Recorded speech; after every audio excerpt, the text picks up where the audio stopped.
ನಮಸ್ಕಾರ ಸ್ನೇಹಿತರೆ, ನಾಳೆ ಅಕ್ಟೋಬರ್ 4 ಶನಿವಾರ, ನಾಳೆಯಿಂದ 37 ವರ್ಷ ಈ 7 ರಾಶಿಯವರಿಗೆ ಗೋಲ್ಡನ್ ಟೈಮ್. ಆಕಸ್ಮಿಕವಾಗಿ ಧನ ಸಂಪತ್ತು, ತಿರುಪತಿ ತಿಮ್ಮಪ್ಪನ ಕೃಪಾಶೀರ್ವಾದ ಸಿಗಲಿದೆ.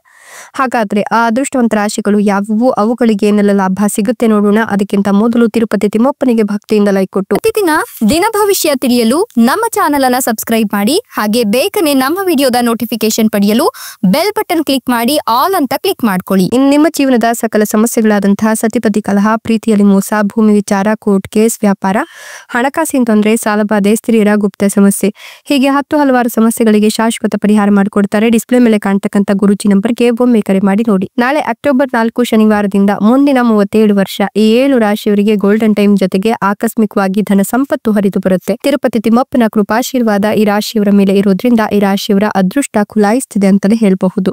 ಈ ರಾಶಿಯವರಿಗೆ ಏನು ಯಾವುದೇ ರೀತಿಯ ಸಮಸ್ಯೆಗಳು ಕೂಡ ಕಾಡೋದಿಲ್ಲ. ಇವ್ರು ಮಾಡ್ತಕ್ಕಂಥ ಎಲ್ಲ ಕೆಲಸ ಕಾರ್ಯಗಳಲ್ಲೂ ಕೂಡ ಶುಭ ಸೂಚನೆಗಳಿಗೆ ಗೋಚರವಾಗ್ತಾ ಇದ್ದು, ಹೊಸದಾಗಿ ಕೆಲಸ ಕಾರ್ಯವನ್ನು ಆರಂಭ ಮಾಡಬೇಕು ಅನ್ಕೊಂಡಿದ್ರು ಕೂಡ ಈ ಸಂದರ್ಭದಲ್ಲಿ ನೀವು ಆರಂಭ ಮಾಡೋದ್ರಿಂದ ಸಾಕಷ್ಟು ಲಾಭವನ್ನೇ ಕಂಡುಕೊಳ್ತೀರಾ ಅಂತ ಹೇಳಬಹುದು.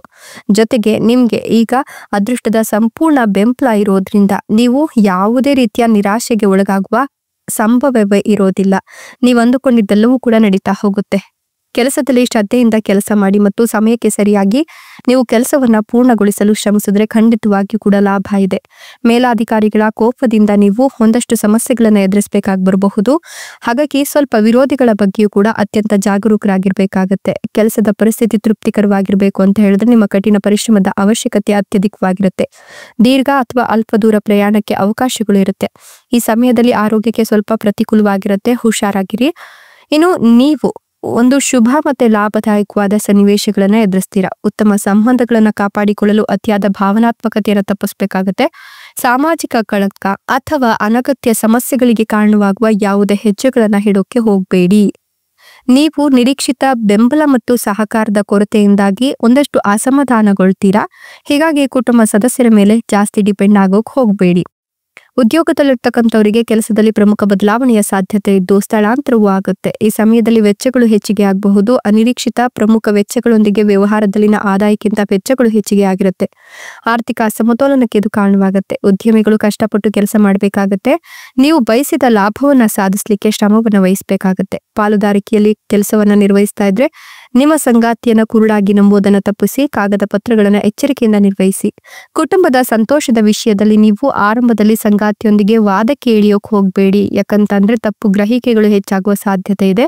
ನಿಮ್ಮ ವೈವಾಹಿಕ ಜೀವನವು ಸಾಮಾನ್ಯ ಸ್ಥಿತಿಗೆ ಬರೋವರೆಗೂ ಕೂಡ ನೀವು ಕಾಯ್ಬೇಕಾಗತ್ತೆ. ಇನ್ನು ನೀವು ನಿಮ್ಮ ಮಾತು ಮತ್ತು ನಡವಳಿಕೆಯಿಂದ ಎಲ್ಲರ ಹೃದಯವನ್ನ ಗೆಲ್ತೀರಾ. ವಿರೋಧಿಗಳು ಇತ್ಯರ್ಥವನ್ನ ಪ್ರಾರಂಭಿಸಬಹುದು. ಹಾಗಾಗಿ ನಿಮ್ಮ ಪರ ತೀರ್ಪು ಕೂಡ ಬರಬಹುದು. ಹುಷಾರಾಗಿರಿ.